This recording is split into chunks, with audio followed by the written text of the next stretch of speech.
you guys remember cancel culture? All you had to do was step out of line once and you were done. One wrong tweet, one wrong opinion, and you would be posted up like Hank in the desert. We all want the people to have more power than the people who currently do have power. But would that even work, and would it even be beneficial? I think we would immediately turn on each other, and cancel culture is a huge example of why. First, we have to understand what the majority of the population would actually do with power. For this, we can look at the simple case study of social media. We all have free will and freedom of speech on social media, apart from all the, censorship and policing on social media. But trust me, we have freedom of speech. Social media is so integrated and integral to our society that it genuinely is like its own world. If you doom scroll for a good, let's say 5 hours and put your phone down, it'll feel like you're coming out of a coma. Why this is so significant is because people become extremely parasocial. Just look at Meta glasses. If Palantir was publicly doing the things that some people do on the internet for entertainment, we would have riots every day for the foreseeable future. And I'm not coming at Meta for hosting all of this BS because Zucky's my CEO and Meta to the moon.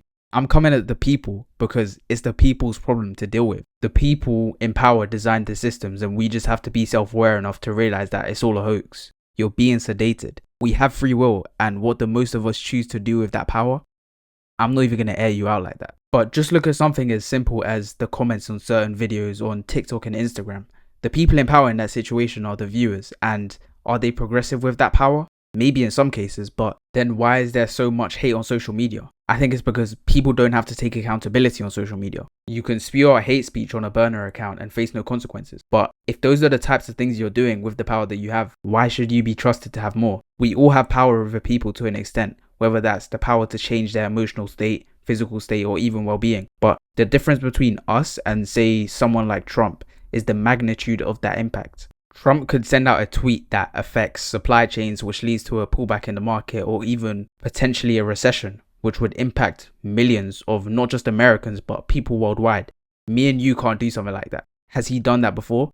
Maybe he's not the right example of someone not abusing power. A second thing I think we can look at is this sort of moral policing on social media. I think there's a lot of inconsideration towards people, which links back to social media being its own little world. People on social media don't realize that the people they're judging are humans and actually have lives outside of the online world. We judge and criticize others online without a second thought, but do you really think that these keyboard warriors would stand on business in person? Hell no. I'm not saying that people shouldn't have power, because we should have power. Power over ourselves through freedom of speech, freedom of expression, but where the lines start to blur is when we start talking about power over other people. Just look at something called mob rule. It's the idea that political and social decisions are made by the mob, which is just the majority of people. It's usually led by one person or a group of people, and why it works so well is because of the hijacking of emotions. Just look at groups in the past. Even just look at the game I'm playing, called World War II. Who do you think led the mob back then? I think that one of the main problems when it comes to power to the people is that our power can be easily manipulated, especially when appealing to emotions. Have you ever thought something about a certain video, then looked at the comments and completely changed your mind? This just happens on a larger scale. The thing is, I'm not Socrates. I can't think of a way to solve this problem. But what I believe is that before we start asking for more power for ourselves, we have to manage the power that we already have, which qualifies us to manage more. So next time you're about to judge someone online or hop on a bandwagon, ask yourself, are you being manipulated? You have to master yourself first. Drop your thoughts in the comments below if you disagree, and join the Discord to stay tapped in. Subscribe, I guess.